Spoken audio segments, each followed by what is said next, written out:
Those who are joining us online. It felt like yesterday when in 2017 we gathered in the same room to launch a report titled The Shadow State, which sought to join the dots on how various state-owned enterprises were captured and undermined. The fast forward today, the legacy of that period are still with us and are manifest in the financial and operational challenges that several SOEs are confronted with today. Rooting out both the remnants of that period and fixing these public institutions is a mammoth task. It has, in fact, proven complex and difficult. My sense is that the road ahead looks arduous and uncertain, since much depends on a range of factors, some known and some unknown, including political will, improving overall governance framework in the country, bolstering state capacity for agility in decision-making, macroeconomic forces, the external environment, as well as the financial, technical, and human capital in state-owned enterprises. We hope that CEO Ahmed Ruyter will reflect on the most critical of these challenges tonight. The Wits School of Governance in particular has a keen interest on the theme we are discussing here tonight as Africa's leading school of governance that promotes inclusive governance, ethical leadership, and dynamic state capabilities. Would like to rise up to the challenge of rebuilding our fractured institutions. We do this in some ways through the various programs we run, including doctoral, master's, and postgraduate diplomas. We also boast a dynamic executive education program through our executive development unit, where we train public servants and managers in state-owned enterprises and various public institutions. Further, as Wits School of Governance, we have a research initiative that provides technical support to the Presidential State-Owned Enterprises Council, PSEC, which was established by President Cyril Ramaphosa in 2020. This initiative that we run out of Wits School of Governance also offers fresh insights and perspectives on reform and governance of state-owned enterprises. The theme of our discussion tonight is at the heart of our core business as the Wits School of Governance, to build state capacity and ethical leadership. We hope that our conversations this evening will provide a clearer picture of the initiatives that the Eskom leadership under CEO Ahmed Ruyter has taken thus far in fixing the utility beyond state capture. We also look forward to hearing more about the initiatives Eskom leadership has taken to position the utility for sustainability, especially against the backdrop of the just energy transition, external pressures for accelerated decarbonization, South Africa's growth crunch, a very inclement external environment, and the country's extremely pressing developmental challenges. With those words, I'd like to take this opportunity to welcome you to this Fixit roundtable, which we are hosting jointly with the Ahmed Kathrada Foundation.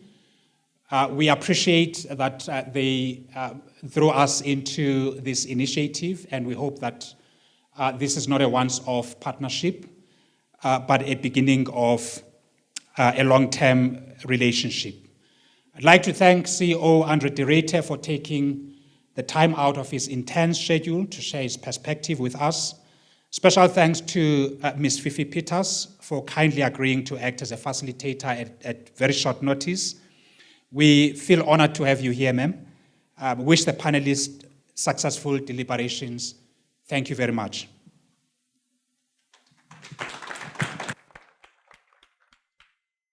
And thank you, sir. Is my mic on?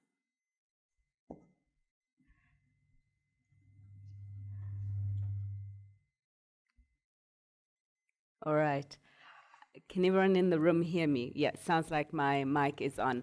So good evening, ladies and gentlemen, to everyone in the room, and of course, everyone who is joining us online.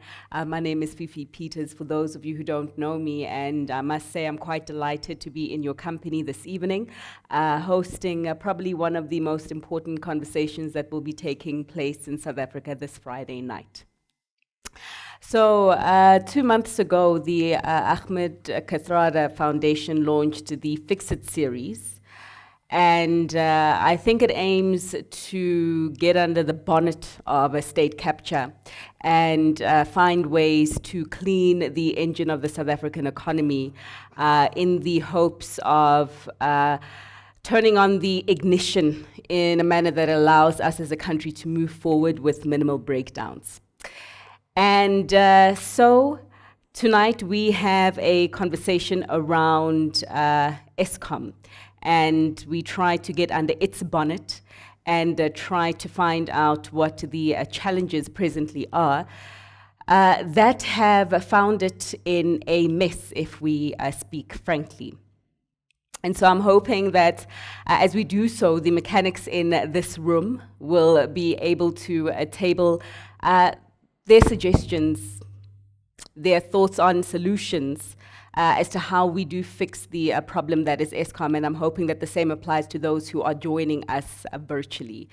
So you can do that via the formal Q&A session that we do have set aside towards the end of this evening, and of course those also joining online will be able to do so. A few housekeeping rules before we do get going. I think that we are all adequately spaced following COVID-19 protocols in this room, which is fantastic. I think Eskom's got a lot on its plate. We don't want it to be seen as complicit in any super spreader event, so that's great. Also, anyone who does need the bathroom in this room, I'm told that it's just outside on your left. Should you need to do so, just make sure you leave the room with minimal disruption as you do see the recordings taking place, particularly for those who are seated here in the front.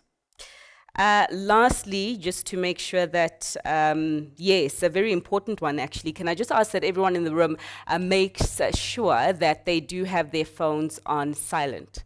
So I have been hosting quite a number of events lately as the economy has opened up, and you'll be surprised at how many phones have been ringing. And I suppose it's not too surprising given that we have been Zooming and Teaming for 20 months and your computer's muted, so your phone is allowed to ring at bay. But I would ask that we just go back to pre-COVID-19 ways of conferencing, as it were, when it does come to the phone, and turn them on silent. So with that said, I think that let us get on with the order of the day, the conversation that you all came for, the conversation that those who are logged in online are logged in for, and that is Eskom. How do we fix Eskom? Before we answer that very critical question, I would like to welcome Ms. Nabila Khan from the Ahmed Kathrada Foundation. She will just be giving us a bit of a better perspective of exactly what the foundation is trying to achieve and how stakeholders can help it in its goals. Evening. Good evening. Thank you so much, Fifi, for that introduction. And good evening to everybody who is joining us here. Good evening to our honored panelists. Thank you for your attendance. And to everyone who's joining us at home, thank you for taking the time out to be here. So, as Fifi has already mentioned, on the 30th of September 2021, the Ahmed Kathrada Foundation launched the Fixit series. And the series essentially looks at state-owned enterprises that were implicated during state capture, but bringing those leaders from those institutions to the table to discuss what exactly is being done to fix up these institutions, and also highlighting what the obstacles to fixing up are. So in the first session, the foundation hosted panelists Robin Foley and Mark Swilling, and just to look at what was the anatomy of state capture. Who were the people who were involved in the architecture of state capture, in carrying out state capture, and who were the key institutions that were brought in to further this web of capture. The discussion aimed to provide an in-depth analysis into state capture, and following that, we thought it would be incredibly important that we bring the institutions to the table. As we've seen following the Gupta scandal, there has been a decline in key state-owned enterprises, public trust in the state, and increasing looting of resources and finances. As a result, state capture and corruption have become embedded in our society. The Zondo Commission of Inquiry into allegations of state capture has shown that organs of state have outlined at the highest levels of entities such as Transnet, Eskom, SAA, Denel, and provide some explanation for the extent of the financial mismanagement at these enterprises and their state of corruption. Following the launch of the series, the Foundation will be hosting various other institutions as well as outside of Eskom, and please do feel free to follow the Foundation's social media to get updates on this. But the key aims and objectives as to why we are doing this discussion today, and we feel it's incredibly important given the current state that we find ourselves in the country, is to unpack the culture of corruption at Eskom. What was the impact on development? How is Eskom and Mr. Ruyter working to unpack and to undo the damage that state capture caused, but also to highlight what are the obstacles to that fixing our process? I think these are very important conversations that need to be had. I think we have come to a point where we need transparency, we need open conversations around the way forward. So I'm really looking forward to the discussion. I thank you once again for your attendance, and I hope it's a fruitful conversation. Thank you. And thanks, Nabila. As she did highlight, I mean, the purpose of the conversation is to discuss state capture. So one last housekeeping rule, I would just ask us to refrain from too much focus on load shedding. And I know that it is a pain for all of us, but I think that we'll all agree that it is a byproduct of all the mess that has been happening at Eskom, the mismanagement and the inefficiencies and the corruption and the looting that has gone on for as long as many of your sons and daughters, teenage sons and daughters, have been alive. And so I'd like to ask that perhaps we not focus on the symptom being load shedding, but rather look more broadly at the cause as to how this byproduct came to be such a problem and a pain in our lives. And so let's get into that discussion now to introduce you to the panel. I know that they need no introduction, but protocol says that I must, so allow me. Seated next to me, Mr. Andre de Ruyter, the CEO of Eskom. Good evening, sir. As well as Prof. William Gumede, the Associate Professor of the Wits School of Governance. Thank you for hosting us this evening, sir. And a fellow colleague in the media space, Peter Dutoy, who is the Assistant Editor at News 24. How's it, Peter? Good evening. Right, Andre, let's begin with you, sir. I think it's almost about 2 years, right, since you got this top job. What an anniversary. Nonetheless, before you got it, sir, I think that you had been reading about state capture that was happening at Eskom through various media articles, perhaps maybe a few that Peter had written. You had been listening to the testimonies at the Zondo Commission at the time, so you had an outsider's view of what was going on. Then you went in. And I believe that the view is different from the inside. And therefore, I'd like to ask you, given the experience that you have had over the past 2 years, given what you have seen over the past 2 years, how did Eskom come to be captured, sir? I think first of all, the notion that state capture ended when the Gupta's jet took off from Lanseria, allegedly laden with loot, is a myth. State capture and its ramifications still continue, and it's still part of the fabric of what we are seeing, and it's clear that there are still networks that were established during the period of state capture that are very much invested in perpetuating the fruits that they reaped during that era. how did state capture happen? And I think the first surprise that I got, and maybe this is apt for the School of Governance, is how an air of normality was created in board documents, for example. You read the board documents that were involved in the Tegeta-Brockfontein transaction, which, as we know, caused Eskom losses of some 3.8 billion rand. And what strikes you, that upon a cursory reading, this actually appears to be a perfectly normal board submission. Once you start to unpack exactly what it means and you start to go through the document with a fine-tooth comb, then you understand how insidious state capture actually was. State capture was not perpetrated by stupid people. It was perpetrated by some very intelligent individuals who probably could have made a major contribution to South Africa if they had deployed their interests in an ethical way. One of the key measures by which state capture took place was by the deliberate creation of confusion.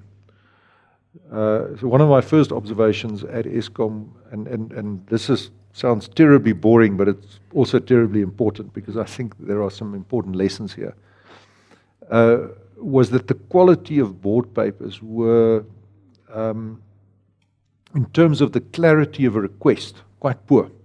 So you had to struggle to understand what the actual request was. So if you're a director sitting on that board, you could be forgiven for interpreting the request completely differently to your colleague sitting next to you. Of course, when you read the minutes, that's when it becomes clear that the decisions at board level were not clearly minuted. So when you then proceed to release an approval for payment and the company secretary certifies the extract from the minutes, what does the company secretary do? So in that atmosphere of ambiguity and lack of clarity, a lot of space is created for creative interpretations of what the board had actually decided. So it's actually quite smart when you structure it that way. Added to that is a lack of clear governance structures, delegations of authority, endless committees through which processes have to go. So it creates the resemblance of good governance. But actually what is happening is that before any meeting starts, you're required to declare your interest. So you declare your interest, you excuse yourself, but your colleagues all know that you have an interest in that, and they have their respective interests. So, you take turns to excuse yourself or to recuse yourself from the meeting. But if you have an interest, I will look after you, and you will look after me when I'm not in the meeting. So it's all above board. You've ticked all the boxes, but the substance is completely undermined. And again, it's this notion of very clearly trying to establish this air of normality. Internal controls were frequently not abided by, and here I think it's important to understand that something like the Public Finance Management Act does not lend itself to proper governance. It is great for buying stationery for government departments, but when you try and run a 24/7 industrial enterprise like Eskom, it just is not fit for purpose. And overriding those controls under the guise of irregular expenditure, and one of the legacies that I face is that I have to go to Parliament and I have to explain irregular expenditure. But ironically, whenever we uncover something that happened in the past, that irregular expenditure is reported in the current financial year. So it looks as though we are doing very badly, but actually what we're doing is we are surfacing all of the legacy issues of the past, because you don't retroactively adjust your financial statements. Consequence management. It is very difficult to fire somebody in a state-owned enterprise. And what surprised me was the culture of impunity and the culture of entitlement. So if I don't like the job that Peter does, the way that it works in the private sector is I call Peter into my office with HR in attendance, and I say, Peter, I'm not terribly happy with the way that you're doing your job. I think it's time for us to part ways. And there's 15 minutes or so of emotion, and yes, you don't like me, and so forth. And then the discussion goes into, okay, how much is it going to take for Peter to exit the organization? And we reach a settlement, and it's done. And that's a very constructive way of cleaning up the organization. And in Eskom, as was widely publicized, firing somebody is an incredibly tortuous process that involves commissions of investigations, grievances being filed against me or against the person that wishes to terminate the services. And it's as though people have this approach of, but I've been here for 20 years, you don't have the right to fire me. Sure. I'm part of the furniture now. You can't just get rid of me. And that lack of consequence management, and please understand, I'm not advocating rule by fear. I'm not saying you go in and you fire people left, right, and center, but it's clear that Eskom has not been working the way that it should be working for a long period of time. And the staff of the organization have an incredibly important role to play there. The last element that needs to be mentioned, of course, was external political interference. Interests of ministers, former presidents being applied through the board, through members of management being instructed to appoint certain people, give favor to certain contractors and suppliers. And once you open yourself up to that influence, then it's a very slippery slope from that. So I think very valuable lessons that were learned, certainly by me. I'm a far more careful reader of board papers than I've ever been. And I think we've tightened up on a lot of the very boring mechanics of how do you take minutes, how do you write a board paper, how do you specify your request so that it's absolutely clear what you are asking. And it took quite a while to get that discipline into the system, and a number of papers had to be rejected. No, you're not allowed, we will not entertain this request. But that discipline is now there, and I think that is playing a key role in crystallizing governance and restoring that understanding of what we're actually trying to do. Okay. So when you took the job, you left a relatively cozy job in the private sector. I believe you at Unpack at that time, so it's the first time I met you. And I imagine that when you took the job with the belief that you could fix Eskom. I imagine that should have been an interview question. I wasn't in the room. And I also imagine that you must have been given a degree of flexibility to go in and do what needed to be done to minimize the potency that Eskom presents to our economic standing. So from a state capture point of view, all the elements that you have listed, what have you been able to make progress on at Eskom from a state capture point of view, Andre? So I think certainly assisted by the board, bearing in mind that the new board was appointed in 2018. That board has since unfortunately been depleted, and it's one of the key challenges that we've got, is that we've got a board that does not have a chartered accountant. We don't have an engineer on the board. And we don't have an experienced industrialist or business person on the board. And that, I think, detracts from good governance. You need the wise heads in the room to give advice to management and to oversee management. So I think that's a gap that remains. What is hugely important, I think, is restoring the values of the organization. And this may sound like a very soft issue, but in preparation for taking the job, I read the Eskom annual reports, for integrated reports, I should say, for a number of years. And it was quite clear how the corporate values, which are very good, safety and integrity, how they were over time de-emphasized.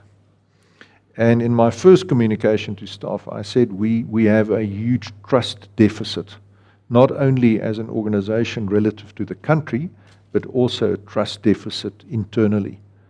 And the foundation on which you rebuild trust is to agree on a common set of principles that we all buy into and that we hold each other accountable to. And I think we still have bad actors in the company, but at an executive level, I think we are at a point where I've been called out for saying, no, you need to respect the values. You need to behave appropriately now. And I really appreciate that. I think that is very important, that people have the latitude to hold me to account, and I encourage that. Governance takes place in the context of, specifically for Eskom, of regulations, legislation. And I think where we are at the moment, again with reference to the PFMA, is that we have become almost muscle-bound with governance. The guy's overdosed on steroids, and it's inevitably a guy, so I'm not being sexist. Where the biceps is so big that you can't get the spoon to your mouth. That's how we are at this point in time.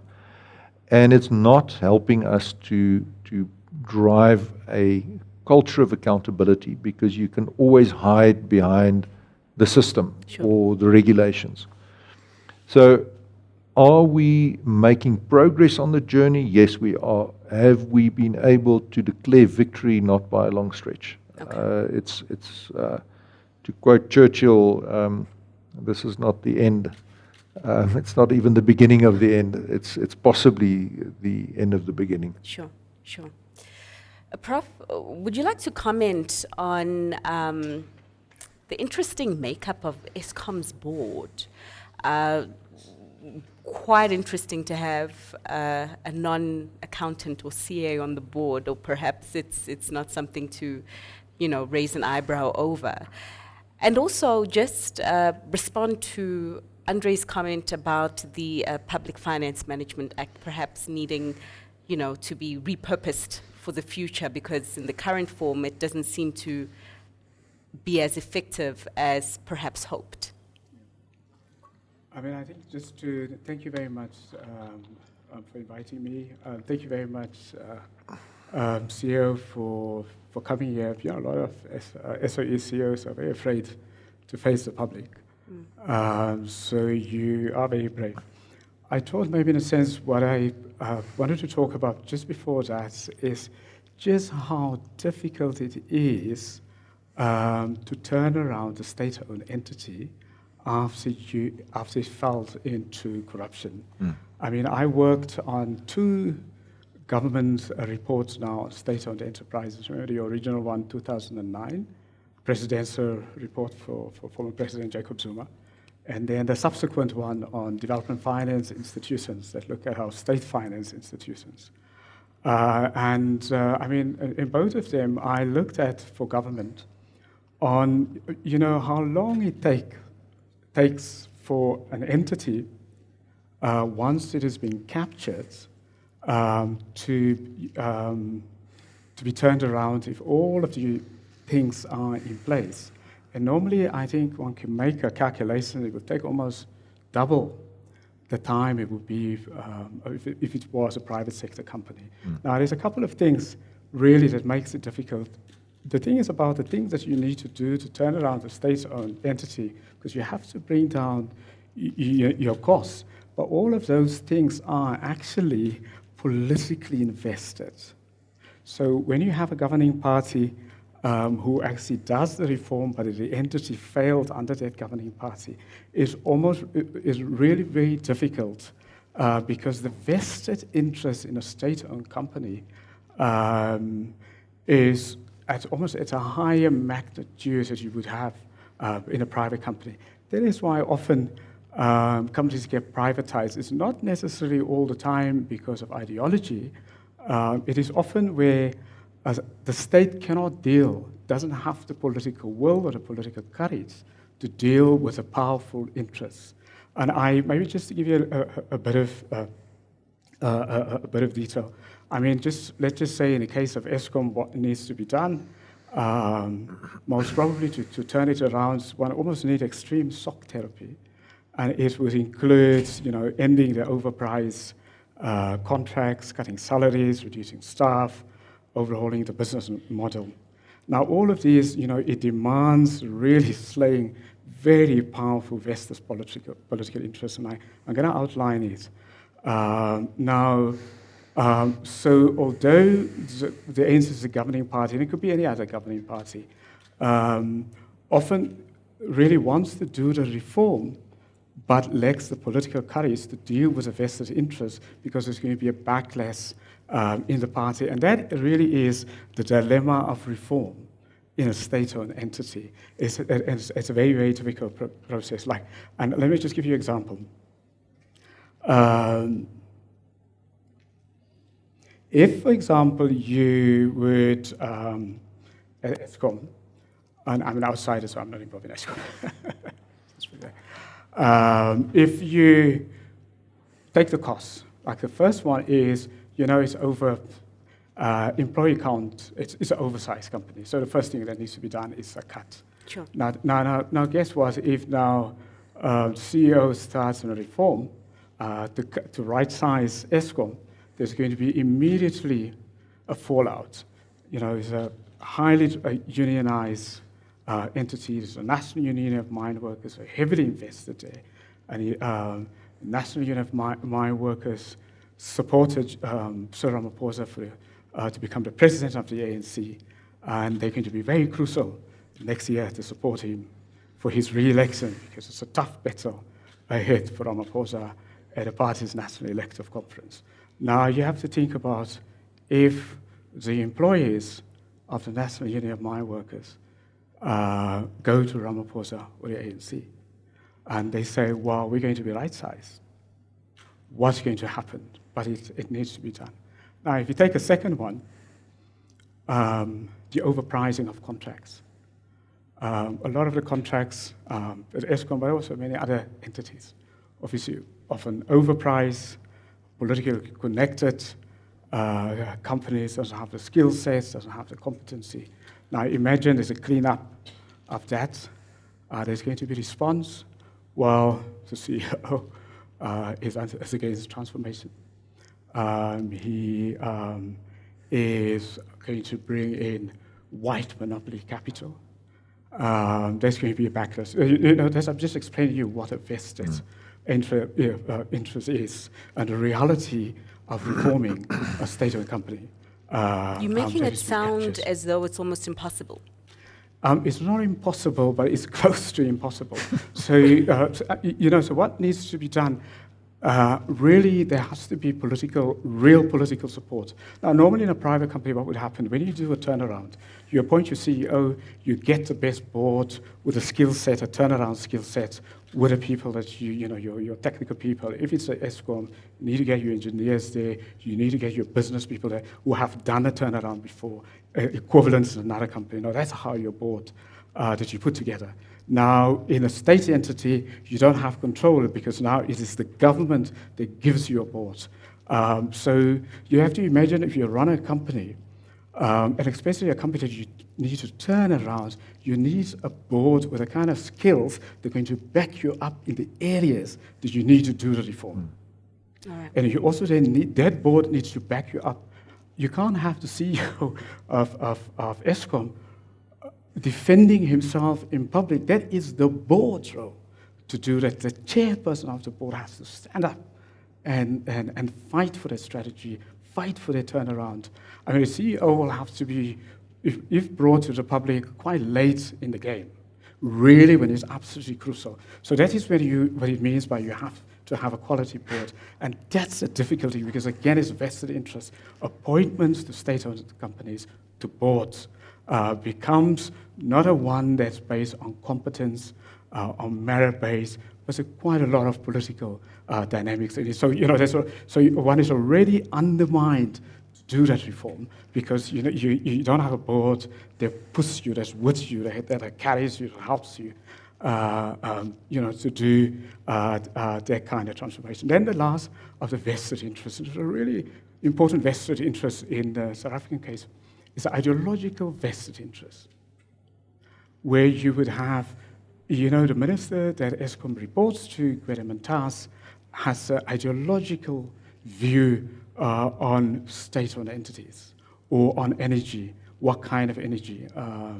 Renewable energy, for example, is often not only him, but many leaders in the ANC either oppose that or either they want to control it, so you don't want the private sector to participate. Now, that delays, so if one think about a turnaround of Eskom, one has to bring at the same time also renewable energy as quickly as one can on board, to bring it up as Eskom struggles with capacity. Now, if there's an ideological block against it, can't do that. Sure.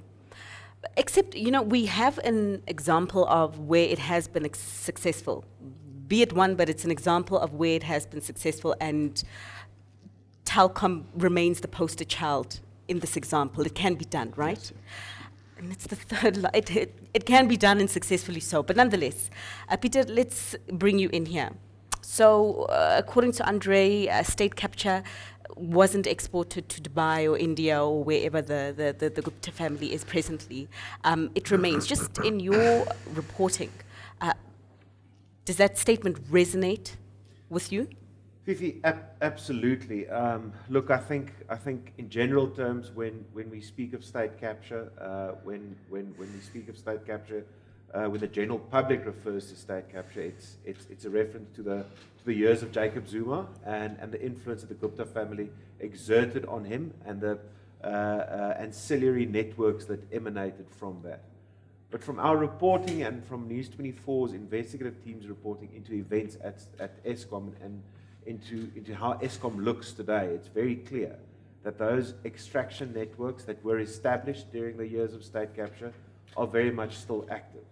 And that it's so difficult to exorcise them from the body of Eskom. And it's a very tired metaphor, but it really is like cancer. When cancer metastasizes into the skeletal structure of a human, it's difficult to cure a human of cancer, and that's what happened with state capture. And we are, if we take a step back and if we look at some key institutions of state that were felled down by state capture, were felled down by the way in which they were hollowed out. Look at the National Prosecuting Authority, look at the South African Revenue Services, look at a number of state departments, government departments. Eskom is a prime example. Many of these institutions are on the road to recovery, but aren't even outside of ICU as of yet. The big frustration at Eskom, and the big frustration that we are seeing when we're reporting about Eskom, and Andre's referred to it, is the lack of consequence management, the impunity that many of the individuals that were involved at capture, in capture at Eskom, the fact that there has been no accountability, the National Prosecuting Authority, the Hawks, all these law enforcement agencies simply have lost the ability to prosecute these very complex financial crimes.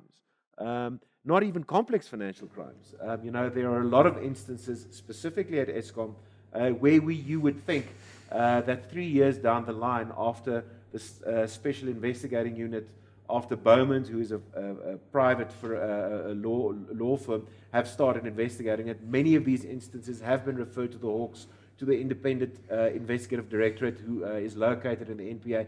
We have not seen a single person go to jail over any crimes alleged and or otherwise at Eskom. And that's the big problem that we have with state capturing in this country, that many of these institutions have been hollowed out, they've lost the ability to function, and we have not seen real accountability for state capture yet. In your introduction, you said let's not focus on load shedding, but load shedding is a symptom of state capture, of entrenched interests, of these extraction networks still operating, not only in Eskom but elsewhere. Transnet was a big site of extraction during the state capture years. And whilst William was talking now, I was just casting my mind back, and during the introduction there was also a reference to the shadow state report that was released in this very room in 2017. And in Thuli Madonsela's report into state of capture, there was we saw the first glimpses of what was happening at Eskom in 2016, where the public protector found that the board was compromised. She joined the dots, linking so many of those members of the board to the Gupta family or business interests related to the Gupta family. We know that the executive management then was compromised. We know that the chairperson of the board was compromised. We know that the ministers in charge of the Department of Public Enterprises was compromised. It's 5 years down the road. We want to believe that there's progress, and there certainly is progress.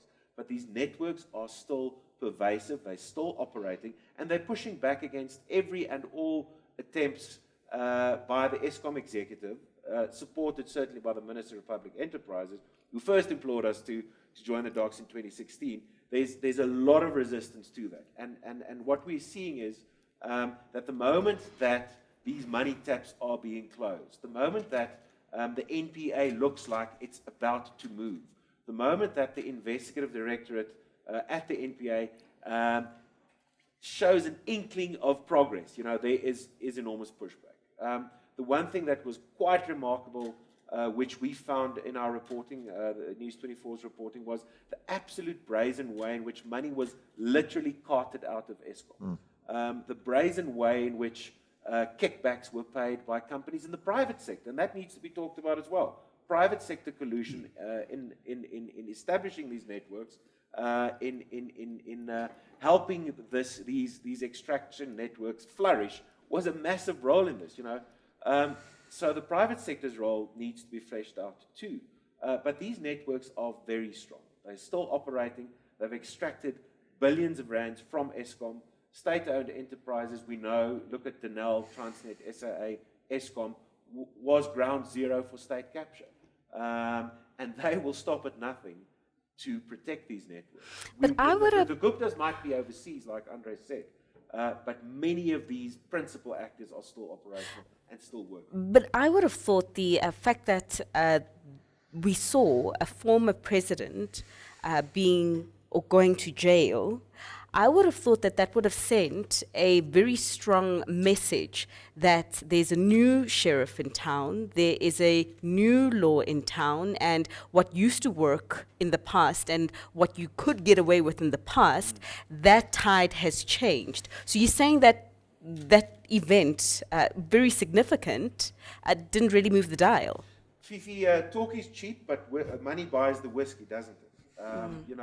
When President Ramaphosa ascended to office in February 2018, when he was able to corral a united front amongst his comrades to oust President Zuma, we all thought this was the changing of the tide.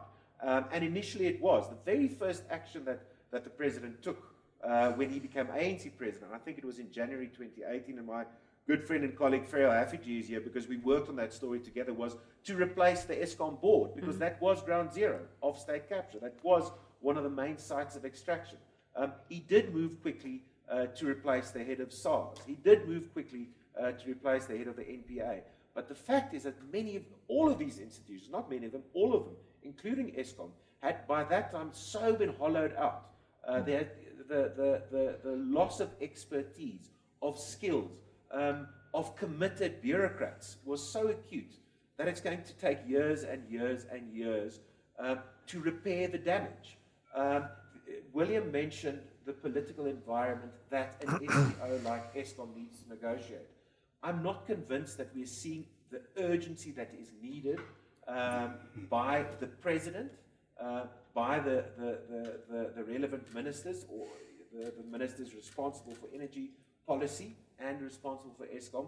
I'm not seeing that urgency to make to take emergency regulations or to take emergency actions to try and undo the enormous damage, or to try and put Eskom, because we're talking about Eskom tonight, on an even keel.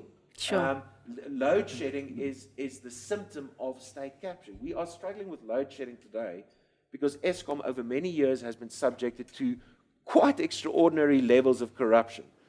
It is endemic in the company. It's literally part of the company's DNA.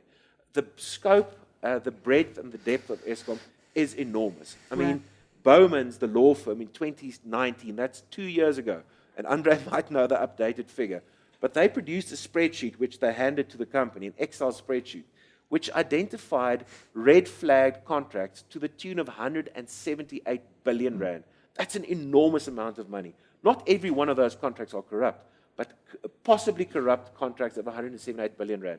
So the damage that was done to state institutions, the damage that was done to state-owned enterprises, we are only now starting to see the depth of that. We thought we knew what was happening in 2016, 17, 18, but it's now only coming to the fore. All right, so the seeds were sown in the past, and the harvest is unfortunately a not so bitter one, not so delightful one. But talking about Eskom's DNA, Andre, it is being reconfigured.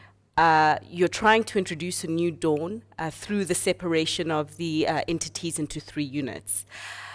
That you're still in the electrifying seat, sir. I'd like to understand how far is the light at the end of the tunnel for some of the grievances that are at Eskom currently, and to what degree is this new path and this new DNA that you're trying to inject into the organization through the separation and unbundling likely to help? Eskom is an organization that was founded in 1923, so we are just about 100 years old. And for all of that period, we were a monolithic monopoly. And that creates a certain culture and a certain attitude. And any monopoly breeds arrogance and excessive self-confidence. And that was rewarded to some extent in the past, when Eskom was recognized as in 2001 as the Global Utility of the Year.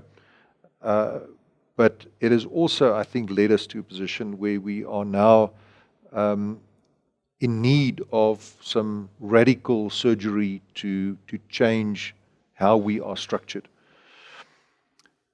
Eskom intends to retire over the next 13 years leading up to 2035, about 22 gigawatts of capacity.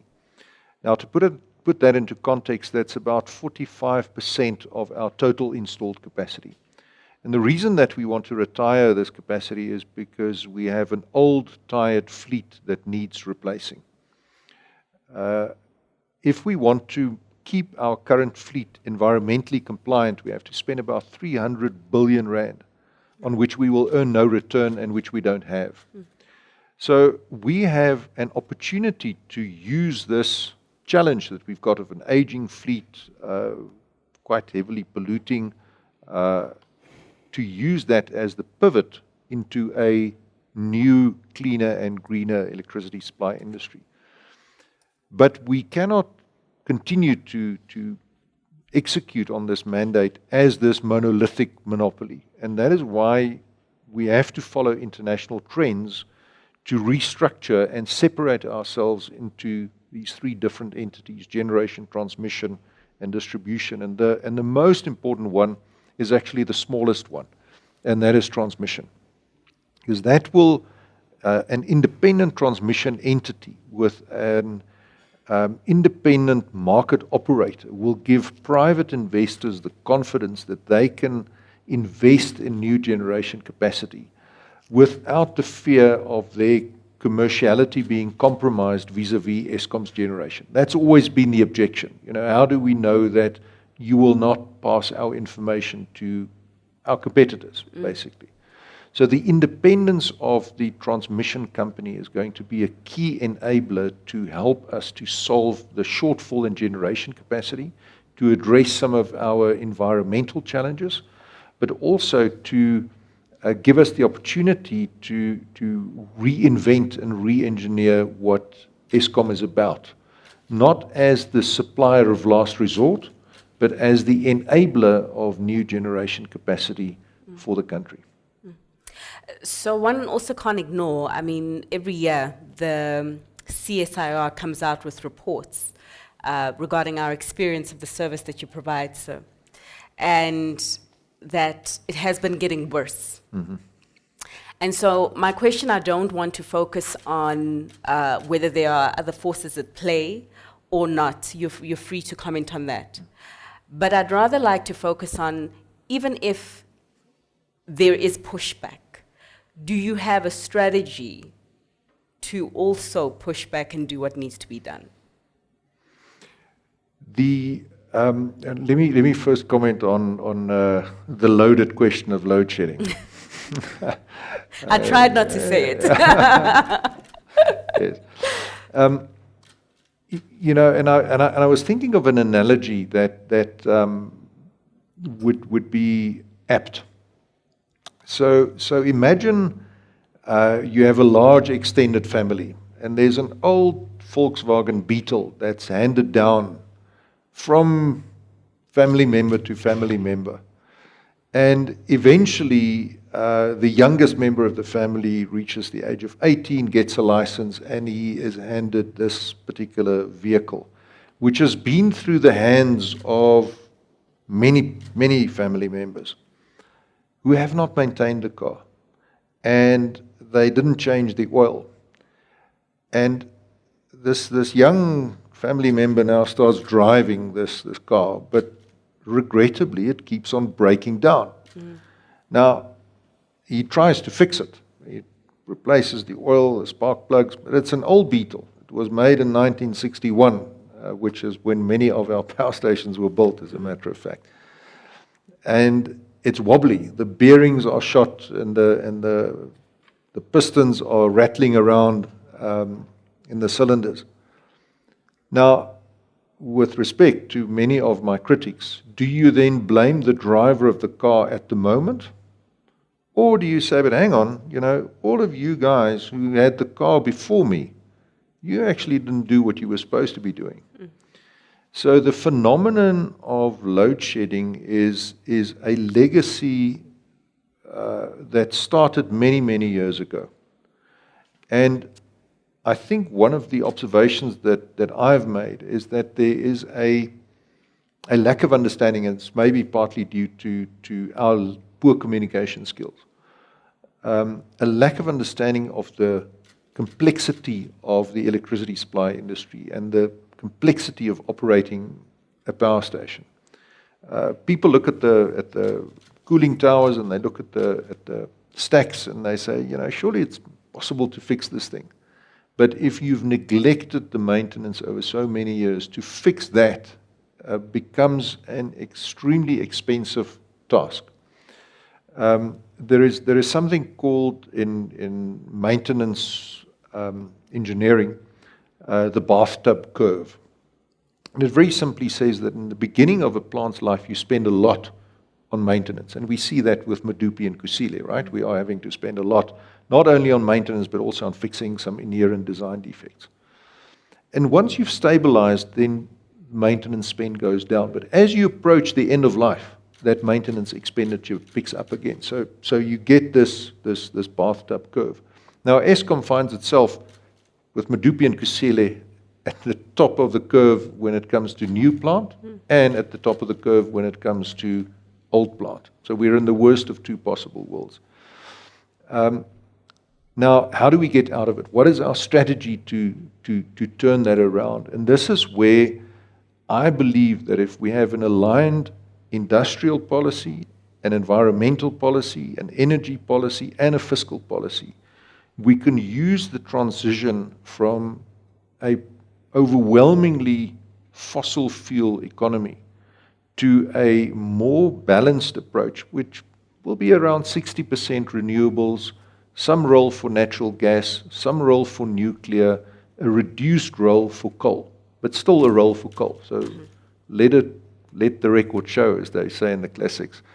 I'm not anti-coal, I'm not anti-nuclear, but we do have to take account of the realities of climate change, of new technological developments, the costs that have come down for wind and solar, the time that we have available to install these new technologies.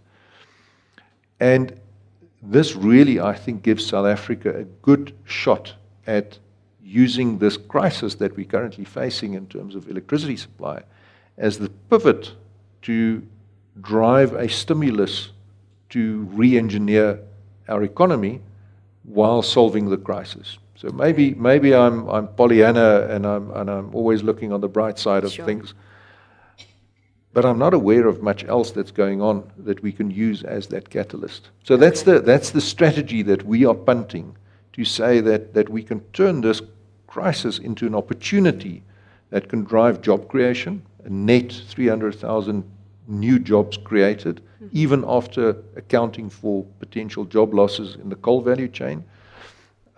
Significant foreign direct investment being attracted into the country, new manufacturing plants being built in towns like eMalahleni, Steve Tshwete municipality. These are real opportunities, but then we have to get our policy ducks in a row to enable that. And your communication, because I just wonder if the unions were aware of all the jobs that were in the pipeline as a result of this change, if there would be such fear on their part to want to just protect their members.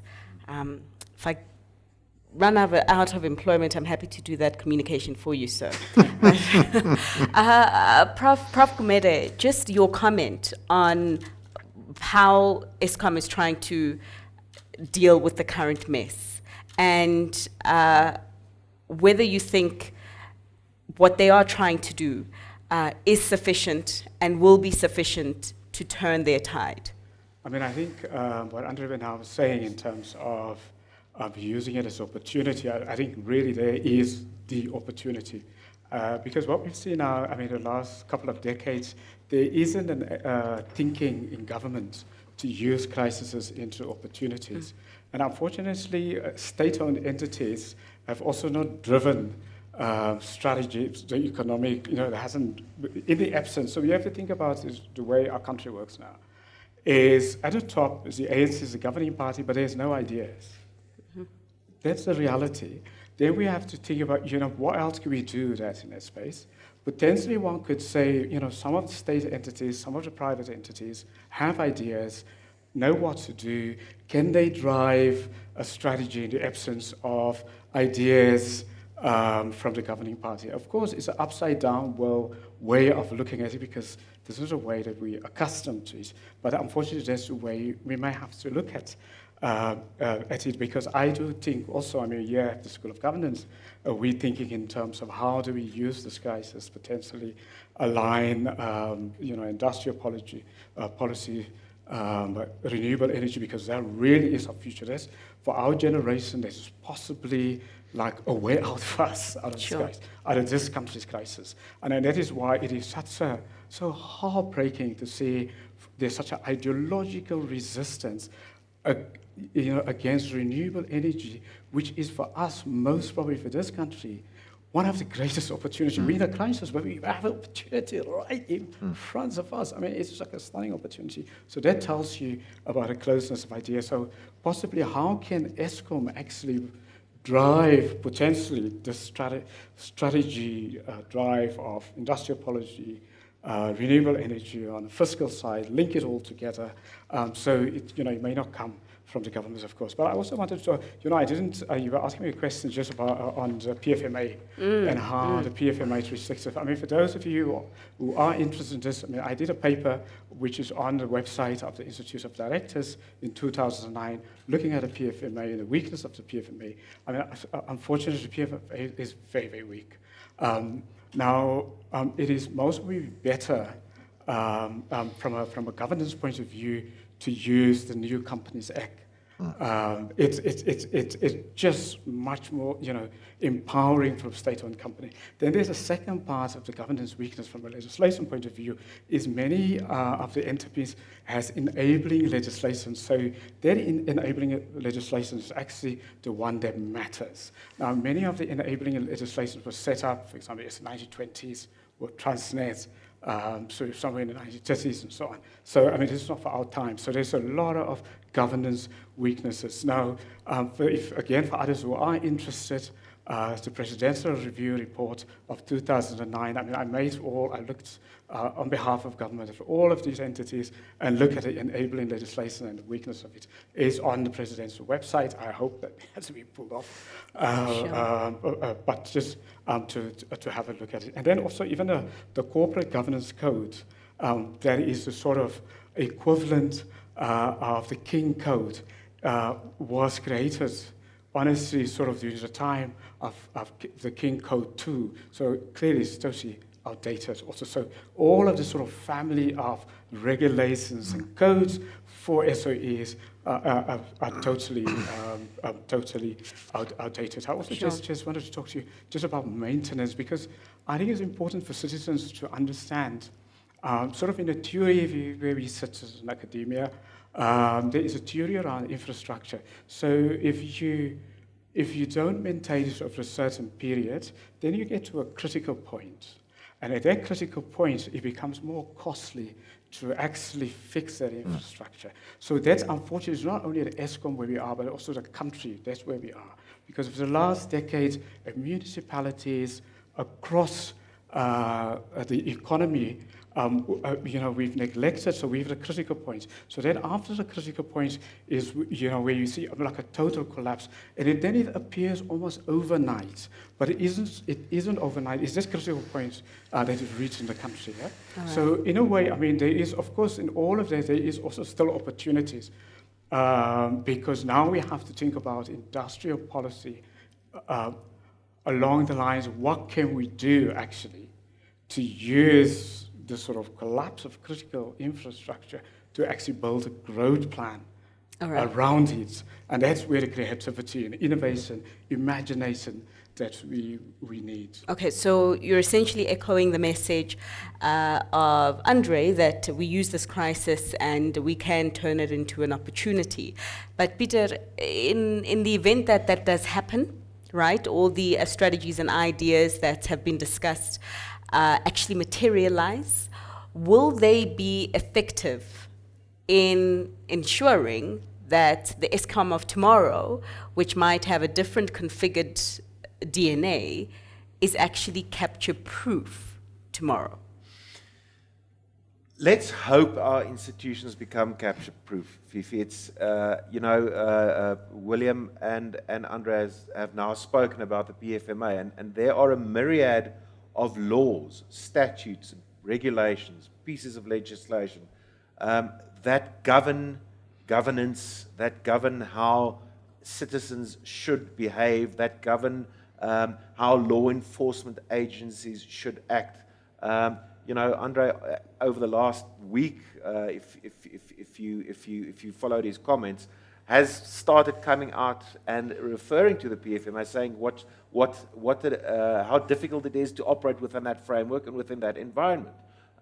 So we can legislate for everything. We can legislate for every single thing that needs to happen in Eskom, every single turbine that needs to be purchased by Eskom's procurement department, or tea and coffee at Megawatt Park. But if you work with people and humans and individuals, you are only as strong as the weakest link in your chain. And what we've seen at Eskom in our reporting, and I can only refer to our reporting, is that the individuals that were involved in that company, despite this myriad of legislation, all these statutes, internal regulations. Andre referred to the internal culture at Eskom. Despite all of this, they were still able to cart out billions of rands over a period of 9 to 10 years. That still happened. If you don't have the right culture in government, the tone set by the president, then by the cabinet and the minister responsible for the state-owned enterprise, if the tone is not set by the board, the executive management, then you will see the type of corruption that we've seen exposed at Eskom over the last year, 3, 4, 5 years. Then you will see corruption happen with the delivery of fuel oil, for example, to Tutuka power station. You will see corruption with the provision or the purchase of or the provision of tea and coffee at Megawatt Park. You will see corruption around the installation of turbines at Kusile. Because if the culture isn't right, you can have all the laws that you want. But if the chain is weak and you have no accountability, you have a head of state like we had for 9 years, that merely used the Constitution as an adornment or something to hide behind when it served him. When you have a governing party where accountability is not at the forefront of its culture, then you are going to have corruption. And then no institution of state or no state-owned enterprise will be immune to state capture. It will happen again. Sure. I'm going to repeat myself, but I'm not seeing the urgency from the head of state or the government to try and solve the myriad problems that we've got with corruption in the country. The National Prosecuting Authority is battling. There are enormous problems with resources at the National Prosecuting Authority to prosecute crimes, state capture crimes. We've got an enormous skills deficit at the Hawks, the Directorate of Priority Crimes Investigations. We're not seeing the progress that we need there. So what the state capturers, the remnants of those networks, the networks that are still operational, are seeing is, these extraction networks can still function because we're not seeing the accountability that we should see. Are we able, or will we be able to capture-proof them? Not unless law enforcement is strengthened, and not unless the tone is set by the head of state and those in charge. And we're not seeing that urgency to solve our problems at the moment. All right. Okay, so I'm going to open up the discussion to questions. I'd just like to see if there are any questions that want to be asked inside the room. Hi, Mark. Long time.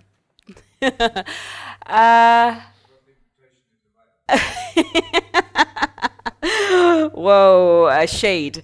But okay, so no questions in the room at this stage. It's okay, it's fine, it's okay. I just wanted to have an indication because we do have some questions that have come through from the virtual audience.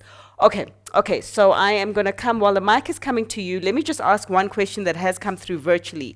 Andre, I believe you were talking today, sweet, you can take my job, hey, the amount of TV reporting you've been doing in the last 2 weeks. But you have, I believe, we're speaking today, and there was comments made regarding sabotage, and that is a question that has come through from the audience.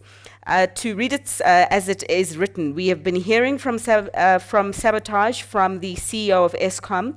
Why are there no arrests? Also, what about the expensive coal contracts that are still in place? When are these going to be re-evaluated? The sabotage that took place on 2 critical power lines feeding electricity to the coal supply conveyors to Letaba Power Station, which adds 3,600 megawatts to the grid, took place at 6 o'clock on Wednesday evening. So we were able to recover supply of electricity, otherwise we would probably have... the irony, you talk about sabotage and you're saying this. I think they call it Havana syndrome, where you have this woofer going. But anyway, so that incident, we managed to really avoid a significant loss of generation capacity. Who would do such a thing is the question. And I think to answer that question, you need to ask who would benefit. What is the intent behind such an act? I'm sure Peter is far better qualified than I am to interrogate and speculate and investigate. We can only try and fix what there is. But I have to say that as a South African, it is incredibly disappointing to see people playing Russian roulette with our economy for purposes that you can only speculate about, to deliberately bring down the best power station, to attempt to bring it down, is just terribly disappointing. Bear in mind that Eskom doesn't have powers of arrest. People very often say, well, why don't you arrest people? We can't arrest people. We are dependent on the law enforcement agencies to come and assist us. We are dependent on the State Security Agency to proactively gather intelligence, to understand where these plots are being hatched. And maybe there's a question there that Peter can ask. Why was this not detected in advance?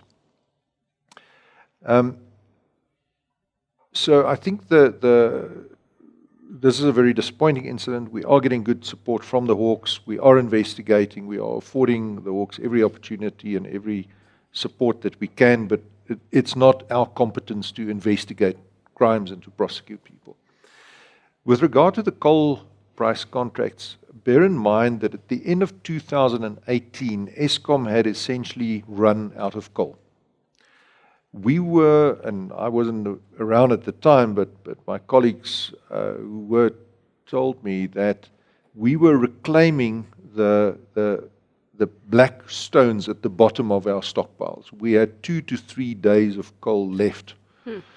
So Eskom went out on an emergency procurement and bought coal to replenish its stockpiles. Typically, you want about 55 days of coal at your power station. Now, what happens when you go out into a market and you suddenly buy a lot of a commodity? Demand drives the price up. It's economics 101, and that's what we saw. But because we had run out of coal for reasons, again, that you can only speculate about, maybe it's because of the Tegeta Optimum Brockfontein deal, we had to go out and we had to replenish our reserves. And it was a seller's market, not a buyer's market. So we saw price increases 15%, 18% per annum, because the miners are business people. You know, they're not in this for love and charity. They want to make money. And that's the name of the game. What we've now managed to achieve is at least to stabilize the rate at which coal prices are escalating. And this year, we are going to come in at, I think, below the rate of inflation in terms of coal price increases. So that we've at least stabilized the rate at which coal prices have increased. But that shock caused in 2018 due to poor planning, poor management, poor procurement, when we almost ran out of coal. That shock is really the major catalyst that caused this phenomenon. All right. To the questions in the room, yes, sir. Hi there, can you hear me okay? I don't know if this thing's working. Hi. I'm not sure it is. Okay. Alex Linferner here. I'm Secretary of the Climate Justice Coalition. So we've talked a bit about one of the symptoms of state capture, which is load shedding, and another one is the debt, of course. And at the UN Climate Conference, we secured this 130 billion rand climate finance deal. And I think this is one of the few options that Eskom has to try grapple with its debt load. Now, we do have an obstacle to that because a few days later, Minister Mantashe came on stage and he said he was going to block it, right? Now, Minister Mantashe has said that, Mr. Ruyter, you must stay in your lane, but he seems to be swerving quite dangerously into yours now. And we as civil society have tried to put pressure on Minister Mantashe. In response, he threatens to sue us.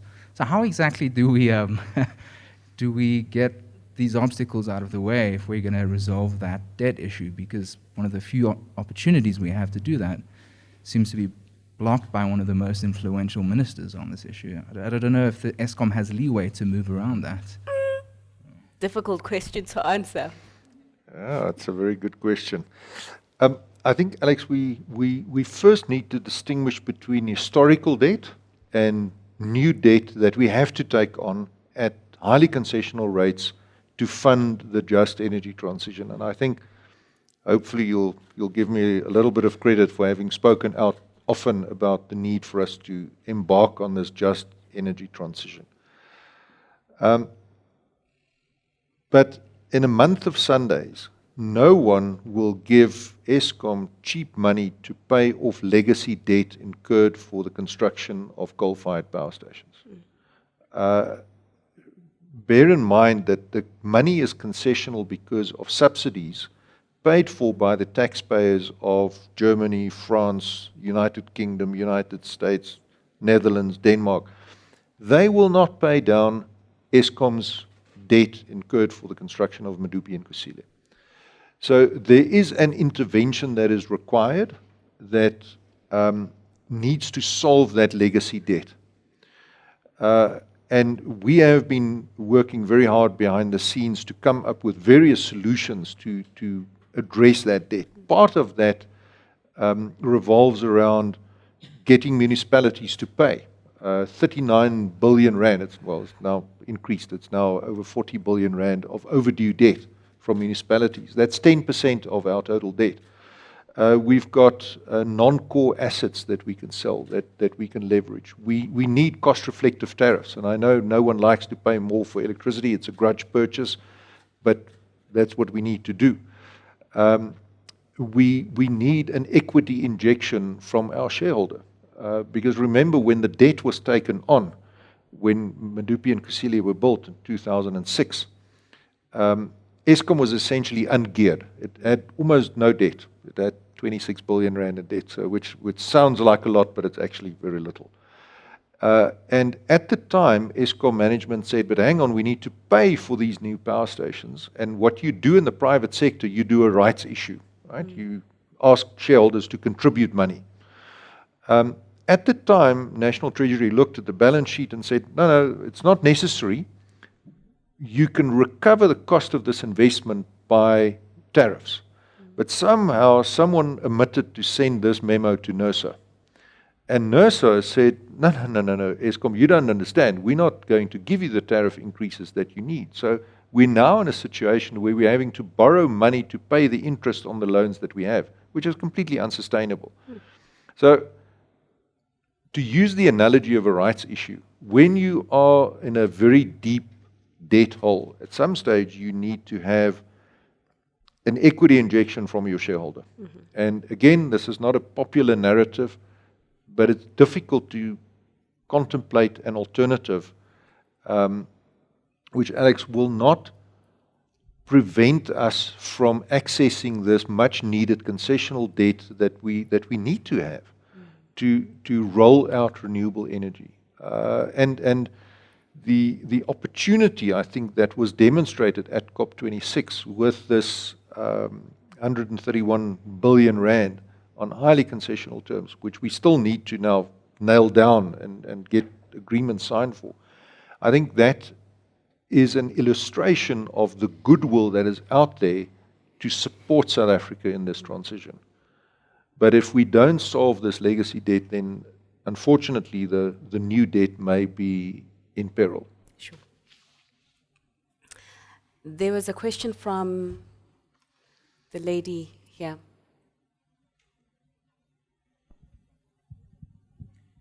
Thank you. I'm Cynthia Stimple. I can resonate with you, Mr. Ruyter, having taken on Eskom and all the challenges you face and what we're facing now in our country. So I have two questions. The one is based on solutions. Why, maybe I'm naive, but why are we not using solar power yet in small cases? For instance, when we had stage 4 a couple of weeks back, 2 weeks ago, the productivity of just sitting in traffic is crazy. Why cannot traffic lights and street lights have small solar panels? That is an immediate solution. Then look at solar powering hospitals, because that's key. We're having patients dying because they cannot have oxygen. The rest, I don't even need to go into that. And then, so take it piecemeal, having that strategy. You mentioned about having this full policy. Why is those policies that you mentioned not yet in place? Why do we have to debate it to the nth degree and not just say this will work, let's get the policy approved and enforce it? So that's the overall. The other question is about existing directors of Eskom. I'm aware that you have put charges for those existing directors before your time to hold them accountable, and nothing has happened. Has people like Brian Molefe paid back that pension money that he took? Have any of those other directors yet been held accountable? I agree there's the whole NPA that can't do certain things, but there is other ways of ensuring that they don't go on and take additional directorships in other organizations. Because the pattern I'm seeing is that directors are recycled into each state-owned entity and then do the same damage. And we've seen with Brian Molefe from Transnet into Eskom, and previously I think it was PIC or somewhere else, and this is just exacerbated. Thank you.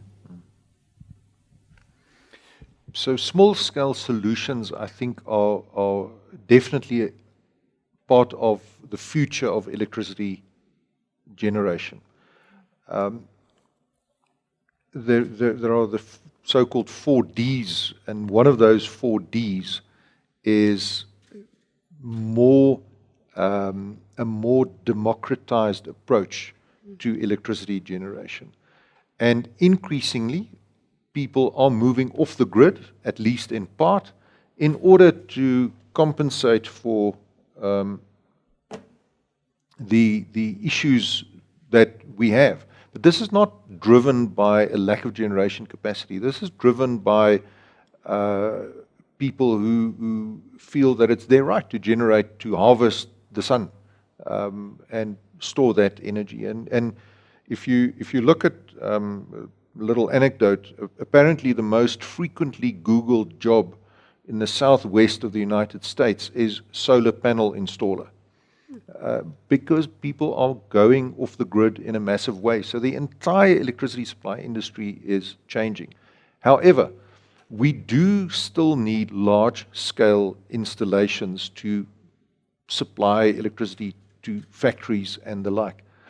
And this is where the rapid decline in the cost of renewable energy becomes exceptionally compelling. We have seen decreases in the past 5 years in excess of 60%, and that curve doesn't look like it's flattening out. There are some minor aberrations currently around supply chain mostly, but the fundamental technology is becoming commoditized to the extent where it is going to be incredibly cheap to build solar, but also wind. We are seeing huge breakthroughs on the wind side as well. But the major attraction to me in my seat where I'm sitting of renewable energy is the speed at which it can be deployed. New solar and wind can be brought onto the grid in 12 months, and I think that's a conservative number. New coal, if you could get the financing, if you could get the environmental approvals, if Alex doesn't sue you to prevent you from doing that, will take you the better part of a decade. New nuclear is probably going to take 12 to 15 years. So if you are talking about solving an electricity crisis as soon as possible, then you go for the technologies that are available, and by the way, are a tenth of the cost per installed unit of capacity of conventional technology. So I, just as a hard-nosed business person, that's how I think about it. And the fact that it has the other attributes of being clean and green, that's the cream in the coffee. That's just what makes it more exciting. Directors being held accountable, those are not current directors, those are former directors, just to be clear. I'm not about to sue my current board members. we are trying to hold them accountable. In fact, Eskom registered a lawsuit. We issued summons in the Gauteng division on the 3rd of August of last year against 12 defendants. I leave it up to Peter copywriters to call them the dirty dozen or not. But these include former directors, Singh, Molefe, Koko, Pamensky, Ngubane, and so forth. And the intention there is specifically based around the neglect of their fiduciary duty to the company. And the amount that we are claiming is 3.8 billion. So it's a big lawsuit. To my knowledge, it's the only lawsuit of its nature that has been instituted against any of the former directors. We've certainly not seen arrests. What I have to say, I find very concerning, is that some of these people who are heavily implicated in state capture are now being retreaded on the public broadcaster as independent energy experts. And I find that puzzling, I find it concerning, and it is something that I think should cause much more of an outcry than it has. All right. There was a gentleman there at the back in the blue shirt. We do have to, however, start wrapping soon, but if you could just keep your question brief, sir. The ease of the easiness to actually commit sabotage, as you describe it, is something I saw out in Indonesia.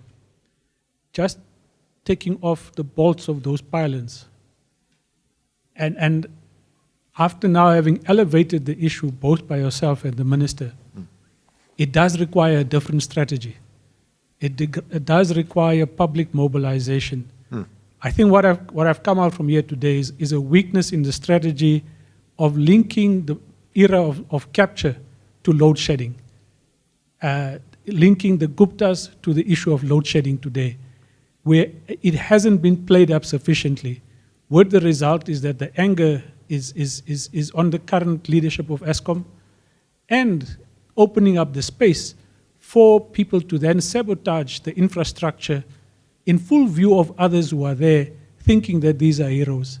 So it does require a very, very different strategy compared to what has been in place thus far, which has really been invisible, of taking this fight to where it needs to be. And I'm happy that it has at least started by yourself, but it needs the board. It needs the board chairperson and others to now be more visible, including, I think, wider society that needs to be mobilized by yourselves, by the leadership of DPE and whoever else, I think, would share that perspective. All right. Thanks, sir. I think that was more of a comment than a question, but thank you for raising it and providing your thoughts on the solution. Gentlemen, we do have to wrap. And so one last question, Andre, if you could just keep your response brief, so regarding municipalities and when all municipalities are going to start paying for the services rendered by Eskom. There was a recent Constitutional Court verdict that said in the absence of municipalities paying, it is the responsibility of National Treasury to make good to the creditors of those municipalities. We are exploring what that means, Okay. But that ultimately is the final backstop. Okay. All right. Thanks. Closing remarks then from the panel. Again, if you could just keep it brief. Let's respect the time. It's Friday night. But Peter, I'd like your thoughts on, and as we close, what needs to be done differently going forward to ensure that capture, not only at Eskom, but at the SOEs that you look at and you did mention, is nipped in the bud? Accountability, Fifi, I think that's the most important thing, and I've mentioned it 3 times, I think, tonight. Yeah. Might be even more, but I think accountability is the most important thing. There needs to be consequences for the corrupt. There needs to be consequences for criminality. There needs to be consequences for thievery.